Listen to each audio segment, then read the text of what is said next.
So we're less than 2 weeks away from launch, and Blizzard just announced a whole bunch of changes that are coming to Diablo Immortal. In this video today, we're going to talk about them.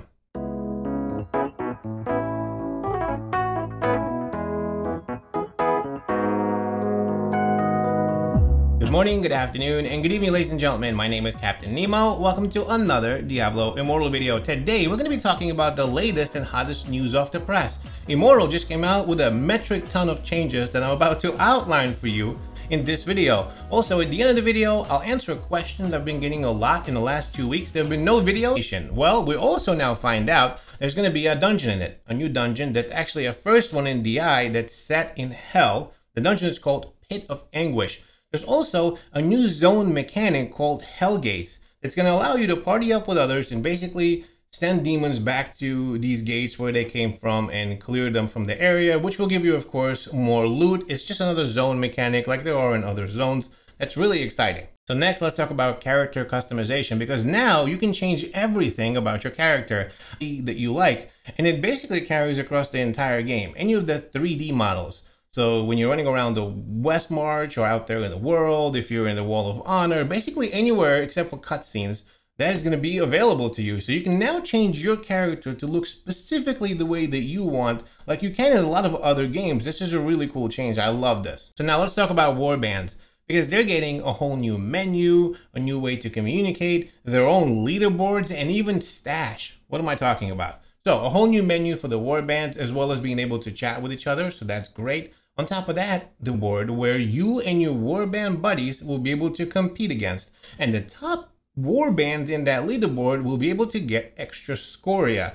This is a big one. So this is a really cool change. I like this. This really puts a lot of emphasis into your warband. And again, you're gonna be able to compete for scoria on the Helliquary leaderboard with your warband. On top of that, now there's a whole new way to be able to basically have a warband stash. In that new menu, there's a thing called warband stash. And basically, as you run around the world, you fill up the warband stash for your entire warband. And then inside, when each person is gonna be able to basically pick one thing out of that warband stash. Now, there's a whole bunch of caveats to this, like there is no free trade, there's no way to be able to pick what you put into the stash. It gives you the ability to be able to grab one thing out of the warband stash, and basically a free way to kind of be able to help your warband progress higher. I really like this. This is pretty cool. So we're also getting a new Paragon tree. That's right, it's called Mastermind. This new Paragon tree is all focused on group play. Basically what it does is it gives you a bunch of bonuses if your group is diverse enough. So for example, like your crit hit bonus goes up if you have there's no repeating characters. You're gonna get a nice buff. This is what the Mastermind tree is all about. It's all about group play within Diablo Immortal. I really like this. It's a really cool idea. I'm not sure how it's going to work. Of course, I have to take a look at all the rest of the attributes within that tree. But one of them, like I said, is crit hit. So it's going to be able to increase your chance or your crit hit damage itself if you have 4 different characters within your group. Really cool. And we'll also find out that there's a Paragon reset system. Finally, this is really cool. Before, there was kind of tough, right? If you put your Paragon points into a tree, there was no way to reset it. Well, now there is. Every 7 days, you're going to be able to reset your entire tree. And that 7-day cooldown starts as soon as you reset it. So once you reset it, there's a timer, and in 7 days, you'll be able to do it again. It's 100% free. There's no, there's nothing for it. You can reset it every 7 days as you wish, which is really cool. So now let's talk about clans. A lot of people are wondering what is the total count for the clans. It's 100. That is confirmed. There's up to 100 players who count. So for all of the folks who are trying to figure out what their clan names are going to be, you can go from 2 to 24 characters long, and spaces do count. On top of that, there's a whole new Dark Clan mechanic. We talked about some of this in my older videos, and you might have watched this in the blog post. They talked about how the Cycle of Strife is going to be changing. I'll talk about that next. But one of the ways is the whole Dark Clan thing. And of course, this gives you the ability to change your clan into a Dark Clan, compete in the Cycle of Strife, and then eventually possibly become the Immortals. And if that an alliance of 3 clans or 300 people to make up the Immortals.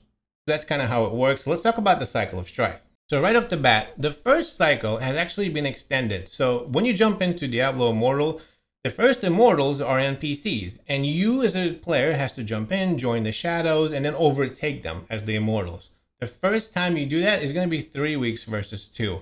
And the reason is to make sure that enough players join the Shadows and make this whole mechanic work. So a lot of people have been expecting the cycle. Only the first one in the server is going to be 3 weeks. Another change is there's actually no downtime between the Cycle of Strife. So if any of you have played or seen the videos before, when you turn the cycles and the Immortals fall and the new Shadows become the Immortals, there's like a whole week of just basically a reset.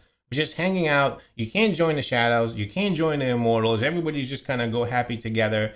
And that has been changed. There's no more waiting. As soon as the cycle is turned, the Shadows become the Immortals and a whole new thing can start right over again without any more waiting, which I think is a cool thing. I really didn't like waiting a whole week. It almost gave you like nothing to do sort of. So that's been changed. Now there's a new activity for the Shadows called the Shadow War.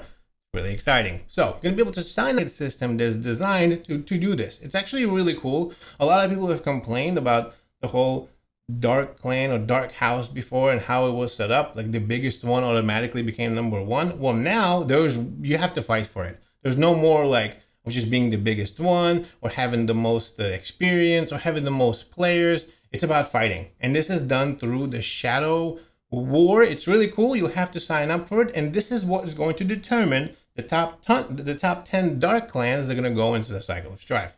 There's also a new Immortal activity as well. We don't have any more info on it. As soon as I do, I will report it here. But there is an activity for the Immortals as well. It's not just for the Shadows. On top of that, there are some changes to there are some changes to this. So first and foremost, Raid the World has been kind of adjusted to try to aid the Immortals a little bit. It used to be a bit easier as a Shadows to just basically team up on the Immortals and take PM. This is all server time, of course, or 7 to 9 PM. So between 12 and 2 PM and 7 and 9 PM is the only time that you're going to be able to raid the vault. On top of that, they changed this a little bit, again, to help the Immortals organize protecting the vault a little more. There's no more than 50 raids per day on the vault. 50 raids per day on the vault during those 2 times. And now there's a 3-minute cooldown between each raid. So 3-minute cooldown between the raids, 50 total, and now you're going to be able to go in those 2 windows, 12 to 2 and 7 to 9 PM to go try to get that loot from the Immortals. There's a new armory system. I'm so excited about this. Finally, this is really cool. A big transfer reminders, like everything that you've done in the game, it's all going to be carried with you, including your Paragon tree stuff. So everything on your character is going to be able to be saved into one of those 5 preloads, and you'll be able to switch to them on the fly. Love this. This is great. One of my favorite things, someone to be able to do your bounties or your shadow contracts. That was terrible. I really didn't like wasting time, so they changed that. Great. So now solo on the bounties and the shadow contracts, which is fantastic. You can queue to any dungeon from anywhere. So you no longer have to run to the dungeon to queue in it, which is another fantastic change. The ORDR is now rating, and there was 2 numbers that were always displayed to you. Now they took those 2 numbers and combined them into 1 number called combat rating. So there's no more offensive defensive rating. It's just called combat rating, which is the same thing. It's just 1 number versus 2. I think that's also fantastic. We really don't need those 2 numbers. Most of the time they were the same anyway. So we're good there. Also, the other thing too is you better make sure that when you do play, if you do crossplay, you have to connect your Battle.net account. So crossplay, cross progression, you're going to be able to save it all instantly. That and Echo's channel, if you don't know who he is. And one last important thing, they did talk about the PvP a little bit. What they kind of said, this is interesting. Now, this isn't going to be coming in the next update or mention, and this is like music to my ears. Basically, what they said is that Immortal PvP system, what we see it now, the Cycle of Strife, the Battlegrounds, and all of that good stuff, right now at launch is at its baseline state. What it means is this is just the ground level. Now, this is what they mentioned. It means there's a lot more stuff coming to Immortal? Apparently, yes. So they're open to bringing a whole bunch more PvP activities to Immortal. We don't know anything about them. It's not coming like soon or anything. They're probably just thinking about all of this stuff. But I love the idea of them being open to this. And I love the whole, there's a lot more coming. Really, really exciting. And just before we get into where in the hell I've been in the last 2 Immortal should have, like besides the Cycle of Strife, what other PvP activities should there be? Team Deathmatch? You think there should be like a Battle Royale? A lot of people have opinions on that. Let me know. So you know, first of all, I love you. Thank you so much for caring about me and commenting and messaging me. I'm still here, don't worry. Been making Diablo Immortal content for 2 years almost. And I decided to take a little break, cool the engines down right before release And I'm back. That's right. So I'm back and content's gonna start right back up on the regular schedule. Of course, the game's coming out in less than 2 days. I'm super excited, super pumped. Make sure to subscribe, stay tuned, because we got daily Diablo Immortal content coming for you. Thanks so much for watching. See you in the next video.